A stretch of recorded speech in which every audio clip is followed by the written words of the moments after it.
warahmatullahi wabarakatuh. Bertemu lagi dengan Bu Fitri dalam channel belajar online Solusi Belajar di Era Digital.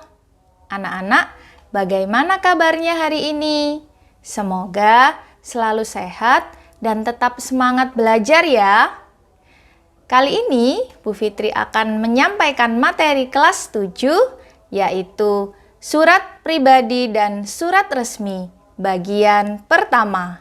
Yuk, langsung saja kita mulai materinya.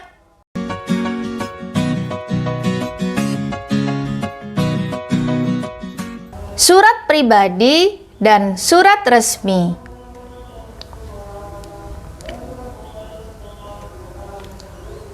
Tujuan pembelajaran pada materi kali ini adalah yang pertama, siswa dapat mengungkapkan gagasan dan berkomunikasi secara tertulis dengan baik dan santun menggunakan ragam pesan.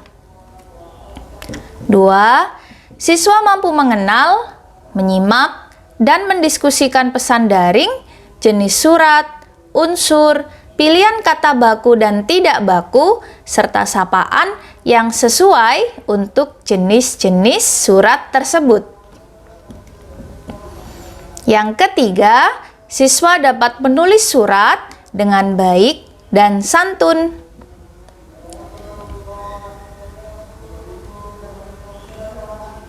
Sebelum kita memulai pembelajaran tentang surat pribadi dan surat resmi, kira-kira apa yang kamu ketahui tentang surat? Ya, tentu dalam kehidupan sehari-hari kita tidak asing lagi dengan kata surat.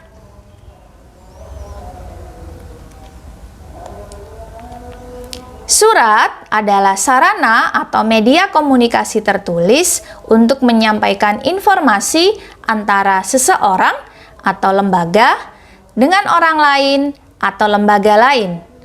Surat terbagi menjadi dua, yaitu surat pribadi dan surat dinas atau yang sering kita sebut dengan surat resmi. Paham ya anak-anak? Kita mulai dengan belajar surat pribadi.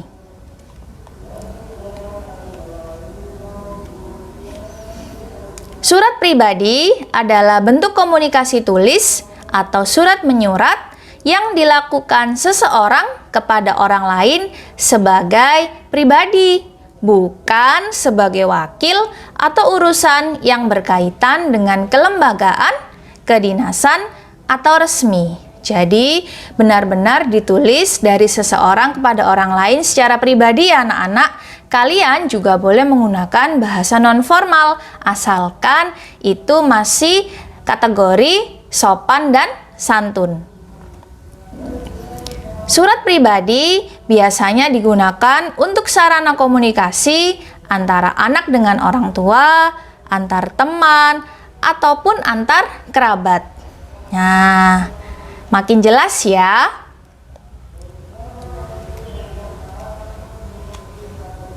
Kira-kira apa tujuan seseorang menulis surat pribadi? Yang pertama, untuk mengungkapkan perasaan. Kalian boleh bercerita di dalam surat pribadi kepada lawan bicara kalian dalam surat tersebut. Kalian boleh bercerita tentang kebahagiaan, kesedihan, kekecewaan, bahkan sesuatu yang sepele ya anak-anak. Jadi kalian bisa mengungkapkan semua perasaan kalian dalam surat itu. Yang kedua, menyampaikan ide. Yang ketiga, memohon bantuan misalnya. Yang keempat, bertukar kabar. Yang kelima, menceritakan pengalaman yang telah kalian alami. 6. Mengucapkan terima kasih. Mungkin teman kalian yang ada di sana telah membantu kalian.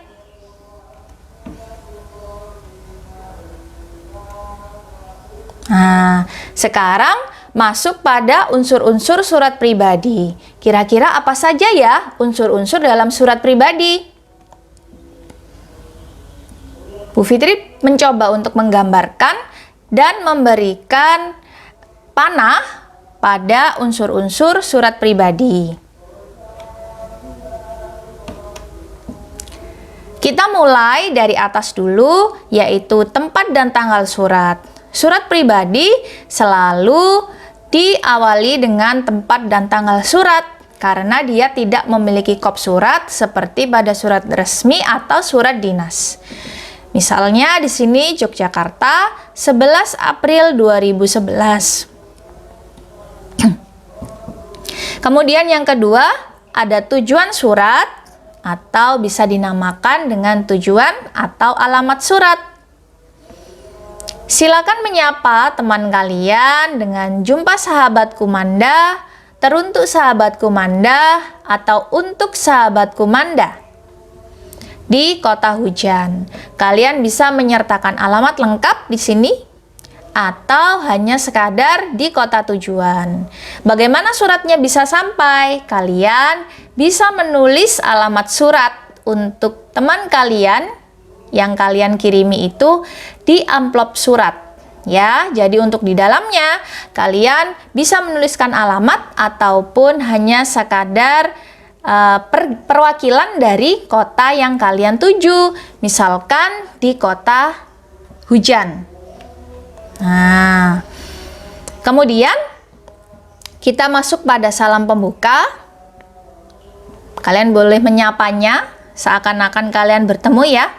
Hai Manda, Assalamualaikum Manda, selamat pagi Manda, salam manis Manda, salam kangen Manda, dan lain sebagainya.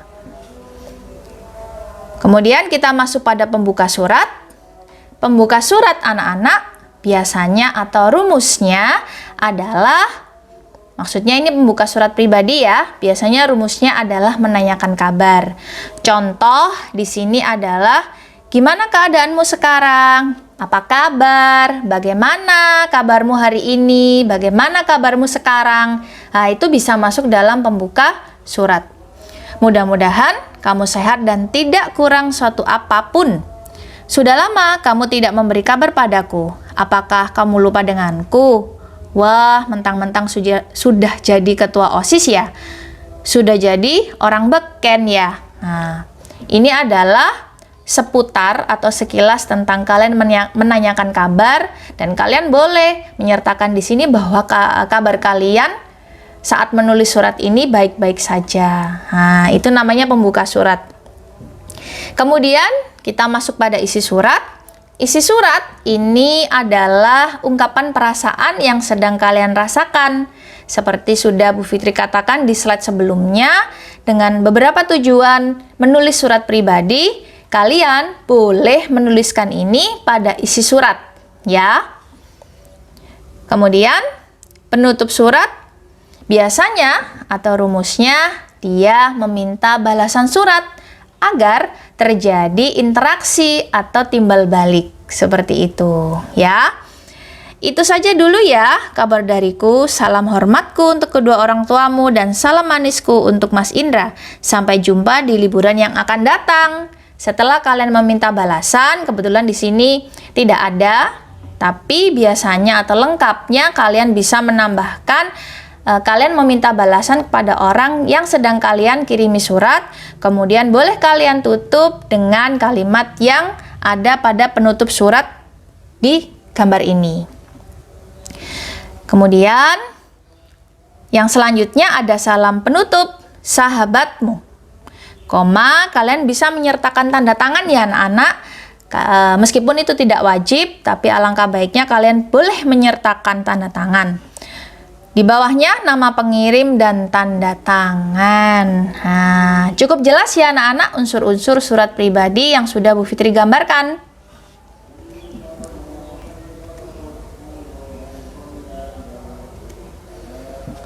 Bu Fitri menjelaskan satu persatu tentang pilihan dalam menulis unsur-unsur surat pribadi. Yang pertama tentang penulisan tempat dan tanggal pembuatan surat. Nah, contohnya Surabaya 12 April 2023. Kemudian tujuan atau alamat surat. Contoh, jumpa sahabatku Amanda di Kota Kembang, teruntuk sahabatku Amanda, untuk sahabatku Amanda. Nah, itu adalah tujuan atau alamat surat, dan di bawahnya kalian bisa menyertakan alamat lengkap atau hanya sebutan kota yang sedang dia tinggali. Yang ketiga, salam pembuka. Contohnya kalian bisa menggunakan Assalamualaikum, kemudian salam manis, salam kangen, hai, dan lain sebagainya. Kemudian pembuka surat atau paragraf pembuka, sudah ada rumusnya tadi bahwa pembuka surat itu biasanya menanyakan kabar orang yang sedang dikirimi surat. Contohnya, hai, bagaimana keadaanmu sekarang? Bagaimana kabarmu? Tentu baik-baik saja bukan? Apa kabar sahabat? Dan lain sebagainya, bergantung kalimat yang ingin kalian tulis. Kemudian yang kelima, ada isi surat atau paragraf isi. Contoh, Manda sahabatku, dan seterusnya. Ini rumusnya adalah mengungkapkan perasaan, ya. Kemudian yang keenam, penutup surat atau paragraf penutup. Contohnya, dia rumusnya adalah meminta balasan kepada seorang yang akan dikirimi surat. Contoh, Nay, suratku sampai di sini dulu ya. Jangan lupa balas suratku ya. Dan kalimat lain yang kalian inginkan. Yang ketujuh, salam penutup. Contoh, wassalamualaikum, salam manis selalu, salam. Kemudian ada nama pengirim dan tanda tangan. Contohnya sahabatmu Aisyah. Dan jangan lupa, jika lebih lengkap, kalian menambahkan tanda tangan ya. Sudah paham ya anak-anak? Sekarang kita masuk pada materi surat resmi. Surat resmi atau dinas adalah surat yang ditulis dalam situasi formal dan untuk kepentingan formal, ya. Surat dinas ini dapat ditulis oleh pribadi, ya, atau seseorang, atau atas nama suatu lembaga pemerintahan, perusahaan, atau organisasi yang ditujukan kepada lembaga. Jadi bisa dari pribadi ke lembaga, atau dari lembaga ke lembaga, dari perusahaan ke perusahaan, dari organisasi ke organisasi. Tapi inti suratnya atau isi dari suratnya tentang sesuatu yang formal atau situasi formal atau dalam bentuk kedinasan. Tentu sangat berbeda sekali dengan surat pribadi anak-anak. Dilihat dari segi bahasanya pun juga sudah berbeda.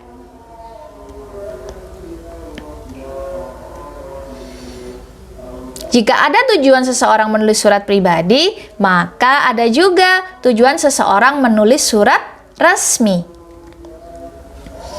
Yang pertama, sebagai sebuah sarana informasi atau pemberitahuan tentang hal-hal tertentu yang disampaikan dari salah satu pihak terhadap pihak lainnya. Pihak ya, contohnya penyampaian suatu gagasan atau pemikiran yang dituliskan secara formal dalam surat resmi. Yang kedua, surat resmi bisa berfungsi sebagai sebuah bukti tertulis yang cukup otentik dalam bentuk suatu dokumen yang bisa dipercaya dan dipertanggungjawabkan. Biasanya suatu lembaga itu akan menyimpan surat-surat yang telah dibuatnya ya dalam beberapa tahun untuk dijadikan bukti atau dijadikan semacam penyimpanan sehingga terekam semua surat yang dia tulis dari awal hingga akhir.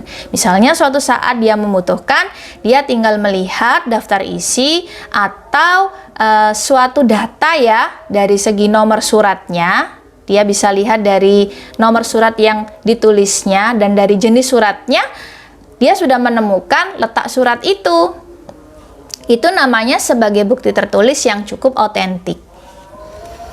Kemudian, sebagai panduan kerja dalam melakukan suatu aktivitas atau kegiatan, karena surat resmi ini berisi langkah-langkah kerja untuk suatu pekerjaan tertentu. Surat resmi yang sudah dibuat itu bisa dijadikan panduan untuk orang yang akan membuat surat resmi lagi dengan jenis yang berbeda. Misalnya tadinya surat undangan, kemudian dia akan menulis surat izin. Tinggal mengganti hal atau perihal dari surat itu. Jadi bisa dijadikan untuk pedoman atau contoh ya anak-anak untuk membuat surat baru yang berikutnya. Kemudian yang keempat, sebagai sarana pengingat untuk penerima surat, baik itu perorangan, lembaga, maupun organisasi. Kalau dia pernah mengirimkan surat kepada si A, kepada lembaga si B, dan seterusnya. Oleh karena itu, surat resmi ini perlu didokumentasikan atau disimpan secara baik-baik sesuai urutan nomor suratnya, supaya dapat dipakai sebagai data di lain hari. Itu salah satu tujuan ada nomor surat pada surat resmi ya anak-anak. Kemudian nomor 5, menjadi bukti historis atau bukti sejarah dan juga bukti kronologis atau urutan. Jadi sangat mudah sekali untuk mencari surat yang kita inginkan. Seperti itu. Sekarang kita masuk pada unsur-unsur surat resmi. Contohnya seperti ini. Panah yang pertama adalah kop surat. Ya, kop surat berisi nama lembaga, ada logo, alamat, email, telepon, dan lain sebagainya. Kemudian tanggal surat.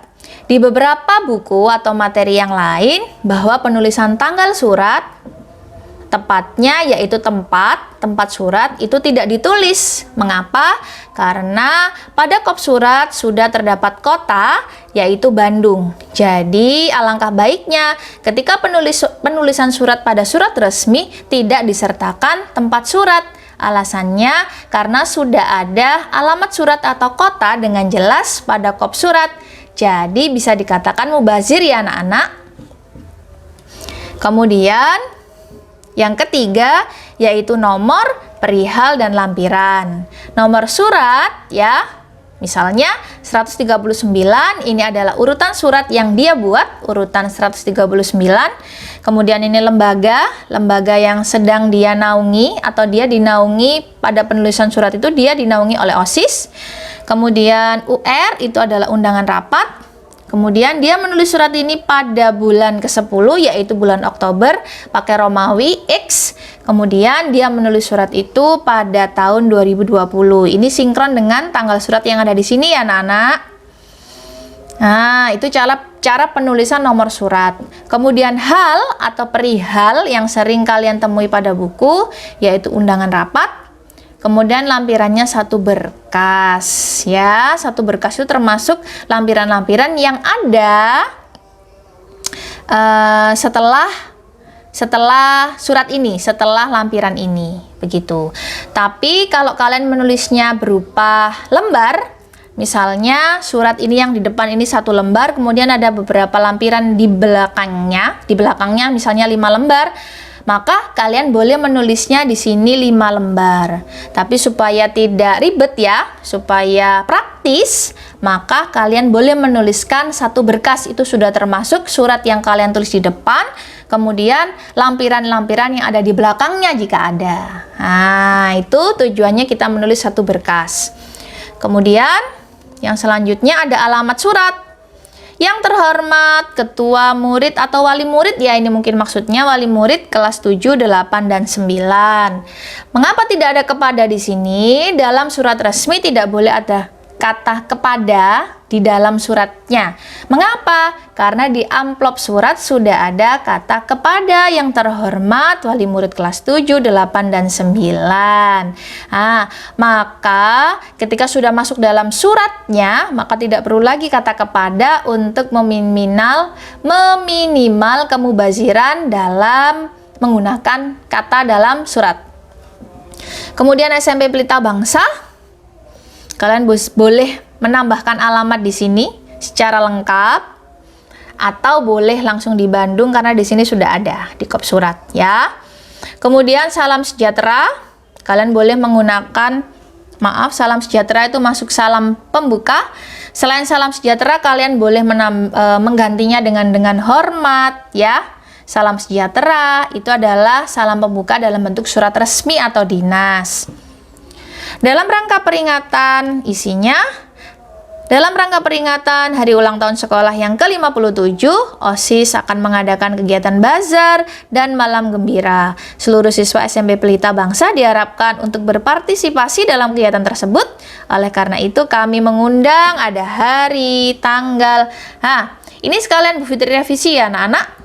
Penulisan hari, tanggal, waktu, tempat, dan acara ini, karena ini padanya masih belum ada titik, maka seharusnya di awal ini ada H, W, T, dan A itu menggunakan huruf kecil karena mereka masih lanjutan. Begitu ya, yang benar. Kemudian yang sering salah di sini biasanya menggunakan garis miring, yang benar adalah koma.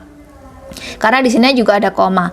Dan jika kalian menuliskan harinya Jumat, maka tidak perlu ada tanda petik setelah M ya anak-anak, antara M dan A, karena nanti akan terpengaruh bahasa Arab. Maka bahasa Indonesia yang baku adalah Jumat, seperti biasa tidak ada tanda petik. 9 Oktober ini alangkah baiknya tidak menggunakan 0 ya. 9 Oktober 2020 ini sudah benar, kapital pada awalan dari bulan ya. Kemudian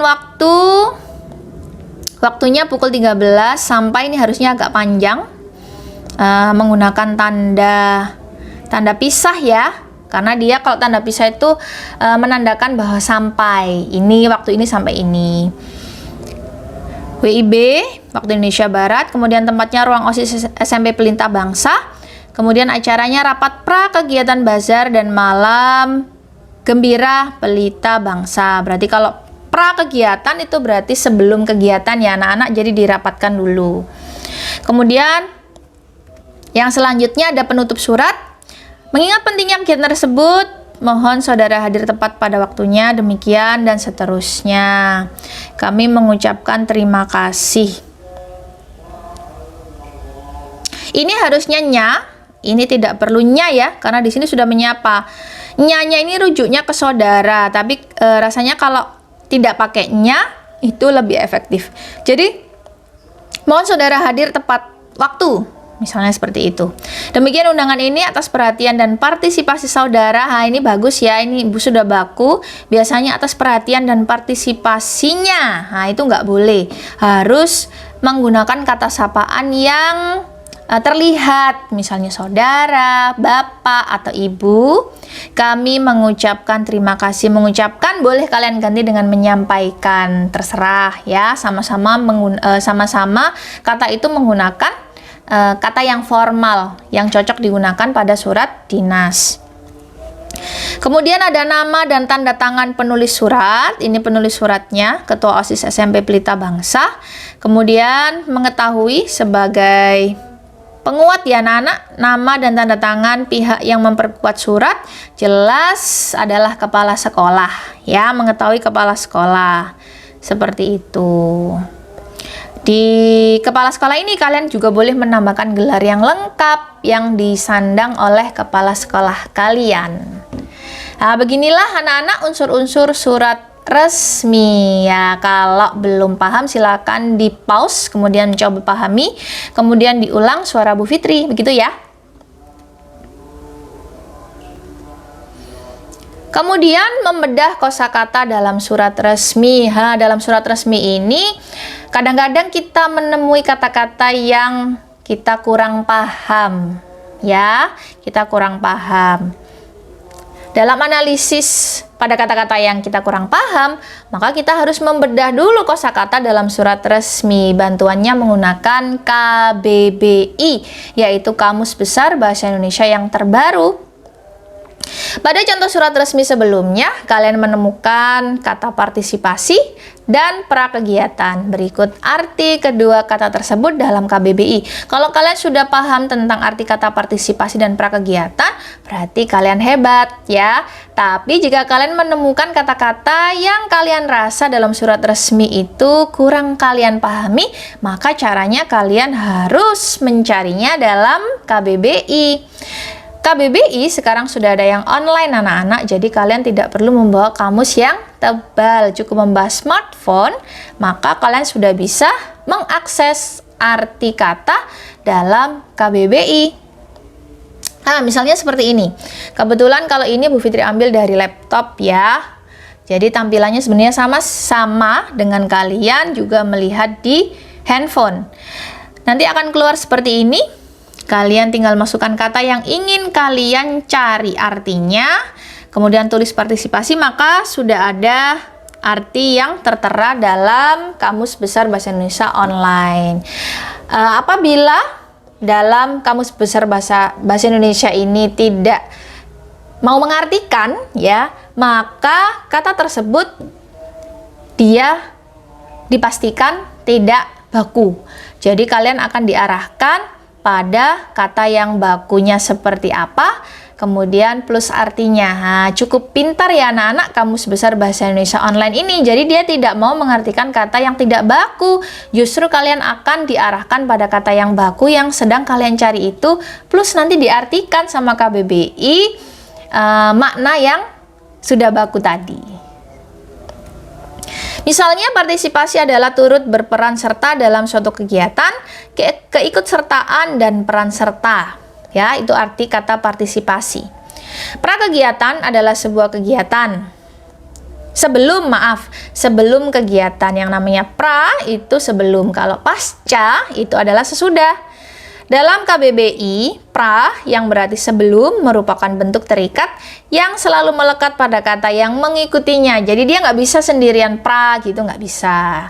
Dan dia harus bergabung dengan kata sesudahnya. Pra kegiatan itu tidak boleh ditulis pra spasi kegiatan, tidak boleh. Yang baku adalah pra kegiatan, langsung digabung. Seperti itu, yang artinya adalah pra itu sebelum. Berarti kalau pra kegiatan ya sebelum kegiatan. Contoh yang lain ada pra bayar, pra penjualan, dan pra pembelajaran. Dan masih banyak pra-pra lagi di luar sana. Kemudian kita mencoba membandingkan surat pribadi dan surat resmi. Kira-kira bedanya apa ya? Kita bandingkan. Baik, keterangan pada pengirim. Kalau surat pribadi individu. Kalau surat resmi instansi atau lembaga, tapi bisa juga individu ke instansi atau lembaga. Misalnya surat lamaran kerja, misalnya seperti itu. Itu adalah surat resmi yang bahasanya adalah bahasa formal. Kemudian kedua, penerima. Kalau surat pribadi, penerimanya adalah keluarga, kawan, sahabat, kerabat, saudara, dan lain sebagainya. Kalau surat resmi, instansi, individu, atau lembaga. Kemudian kalau misalkan dari surat resmi, dari instansi ke individu, misalnya surat tugas ya anak-anak dari seorang individu, dari suatu lembaga atau perusahaannya, kemudian tertuju pada satu karyawannya. Nah, itu namanya surat resmi dari lembaga ke individu. Jadi bisa juga ke individu ya anak-anak resmi itu.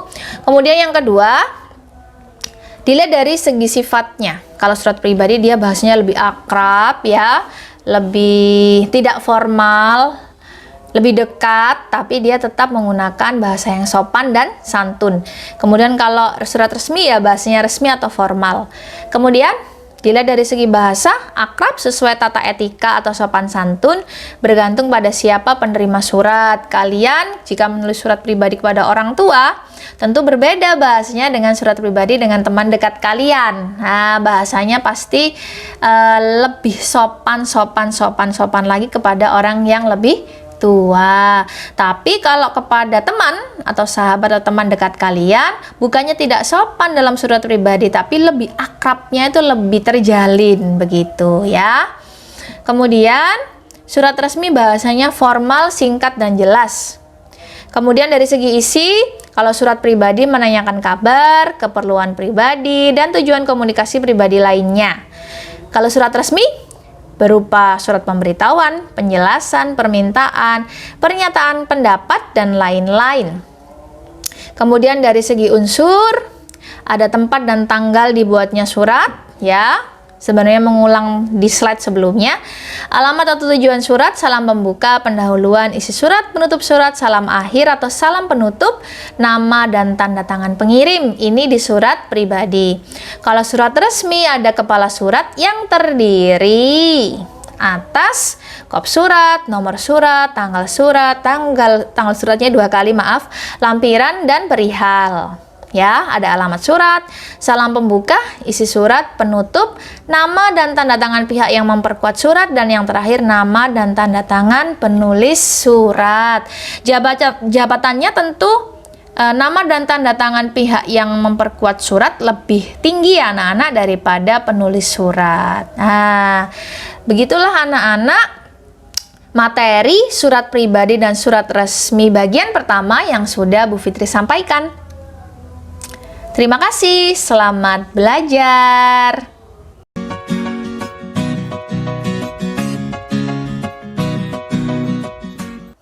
Demikian materi surat pribadi dan surat resmi bagian pertama yang sudah Bu Fitri sampaikan.